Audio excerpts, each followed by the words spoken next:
Alright, magandang araw sa inyong lahat mga kapatid. Eto na nga.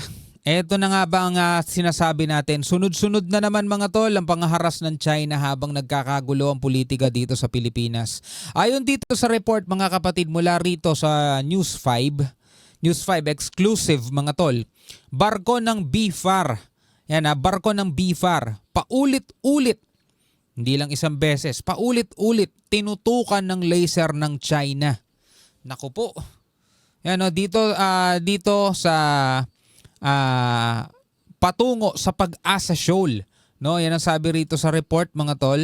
Yan habang naglalayag daw ang BFAR patungo sa Pag-asa Shoal ay paulit-ulit silang tinutukan ng laser ng mga barko ng China mga kapatid. No, yan ang ating panonoorin. Bigyan natin to ng reaction video and commentary. Bago natin to simulan, huwag mong kalimutan mag-subscribe. Click mo na rin ang notification bell para ma-notify ka pag may mga bago tayong reaction video tulad nito. Alright, so wag na natin patagalin pa. Panoorin na natin to mga tol. Samantala, paulit-ulit na tinututukan ng laser ng isang Chinese vessel ang magpapatrolya sanang barko ng BFAR sa Pag-asa Shoal.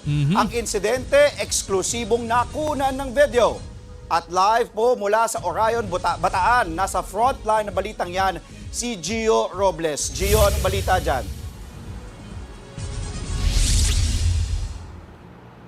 Andre, kung sa Scarborough at Escoda, binangga at binomba ng water cannon ang mga barko ng Pilipinas nitong Miyerkules, paulit-ulit namang ginamitan ng laser ng Chinese vessel ang isa pang barko ng BFAR. Grabe no, iba na mga tol, iba na mga galawan nila. Etong laser mga tol, delikado rin to. Dahil pwede itong makapinsala ng crew, pwede itong makabulag. Pwede yung maka-damage mga tol sa kung sino man ang tatamaan, lalo na kung mapunta sa mata, matutukan sa mata. Na naglalayag 60 nautical miles mula sa Palawan. Kuha ang video na ito mula sa barko ng BFAR na BRP Matanam Taradapit habang naglalayag malapit sa Hasa-Hasa o Half Moon Shoal noong December 2. Mula sa malayo, kapansin-pansin ang malakas na ilaw mula umano sa barko ng China na nakabuntot sa isa pang barko ng Pilipinas na BRP Dato Tamblot. Ayon sa BFAR, high-intensity laser ang nakakasilaw na liwanag na nakuhanan gamit ang night vision camera. Sa kuhang ito ng mga... Di ba nangyari na dati yan? Yan yung unang-unang pangyayaring mga tol na nagkakaroon ng pang-ahras yung China eh. Yung tinutukan tayo ng military grade laser nila. Di ba? Tapos ipinagtatanggol yan dati ni Harry Roque. Sinasabi niya meron daw siyang ganun, ginagamit niya daw pag nagtuturo siya. Yung handheld laser. Ano yun yung mga nabibili na laser lang. Ganun lang daw yun. Sino magpapapaniwala doon mga tol? Crew mismo ng BRP Dato Tamblot, makikita ang tila tuldok ng liwanag na nakatutok sa BFAR vessel.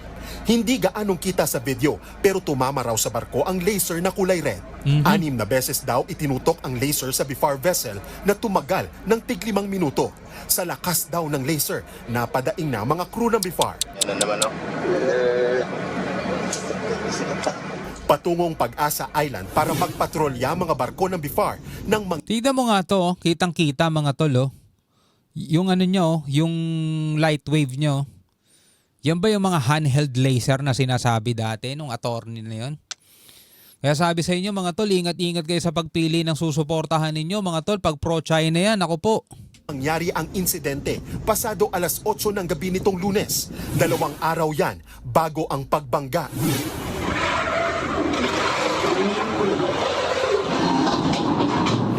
Kita mo yung paggit-git sa atin. No? Water cannon attack sa mga barko ng BFAR sa Scarborough at Escoda Shoal nitong Miyerkules ng umaga.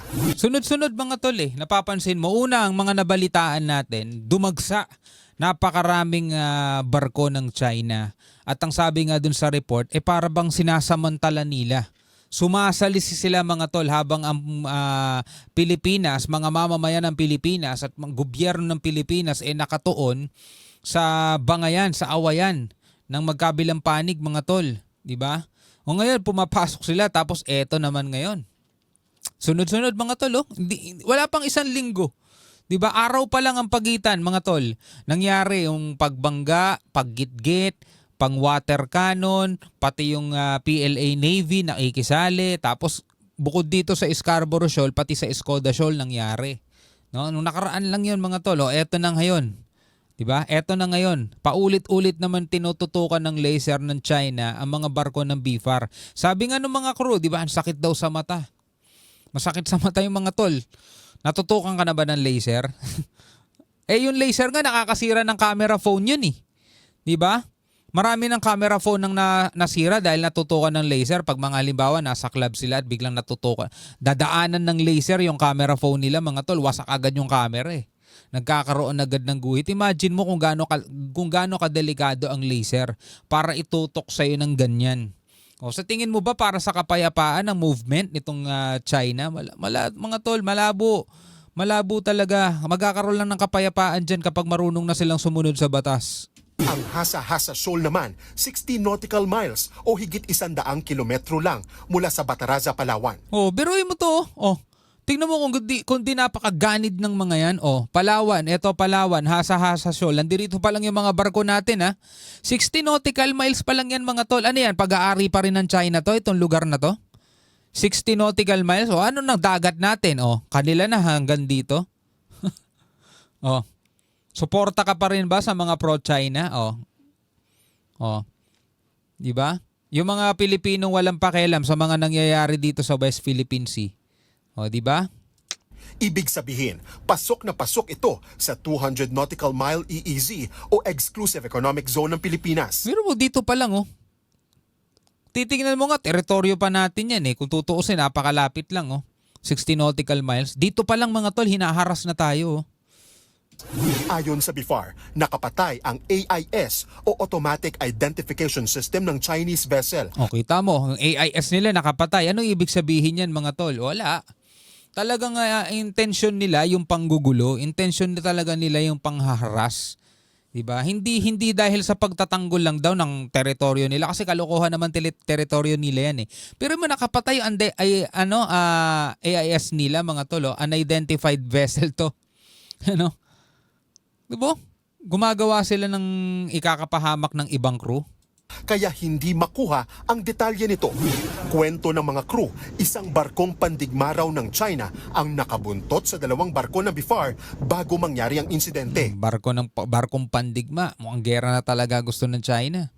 Delikado at posibleng maging sanhi ng pansamantalang pagkabulag sa mga crew ang laser. Naghihintay lang talaga ako na merong ikakastigo sa kanila eh. Hindi sapat yung kondene no? Hindi sapat yung kukondinahin mo lang sila eh. Kakastiguhin talaga eh, no? Mas maganda yung ganun eh. Andre, wala pang pahayag dyan ang China. Samantala, balik dito sa Orion, Bataan. Wala nakapatay nga yung AIS nila eh, di ba? Nakapatay nga eh. Itatanggi lang nila yun, sabihin nilang, di kami yan. Malay namin kung sino yan. Diba? Yung harap-harapang ang pagbangga nila, ayaw nilang kunin yung liability dun eh. Diba? Ayaw nilang tawag dito, ayaw nilang panindigan mga tol. Hindi sila liable sa mga ginagawa nila. Ayaw nilang tanggapin. Tapos eto pinatay nila yung identification nila.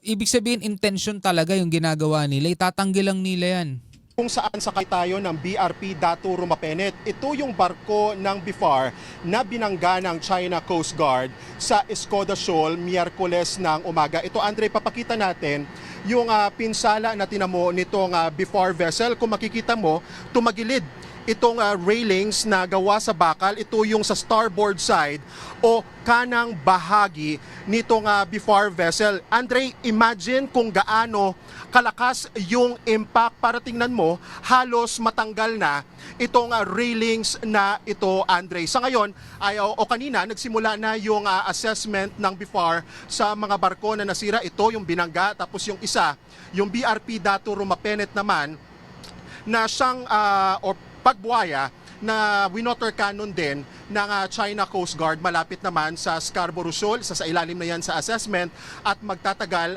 ng 3 linggo yung repairs nito. Andre, sa gastos ng Pilipinas ulit. kabila nga ng nangyari dito nga sa mga barko ng BFAR, 6 yung pinadala para sa routine maritime patrol ito sa mga features sa West Philippine Sea ay hindi inabandona ng crew yung kanilang misyon Good job, good job. para nga mamahagi ng libreng diesel at grocery sa mga mangingisda na ilang linggo nang nasa laot. Di ba? Ano bang masama doon? Mamamahagi ng diesel, ng ayuda, ng grocery para sa mga mangingisda na nahihirapan din sa paghuli ng isda dahil nga hinaharas sila, mga tol. Humanitarian mission yun eh. Haharangin ng China. Kita mo makatao ba yung mga yan, mga tol? Grabe, no? Anyway, bilang isang Pilipino, ano masasabi mo dyan? Comment ka na lamang sa ibaba. Hanggang sa muli, ako nga pala si Shobaldi. Peace out.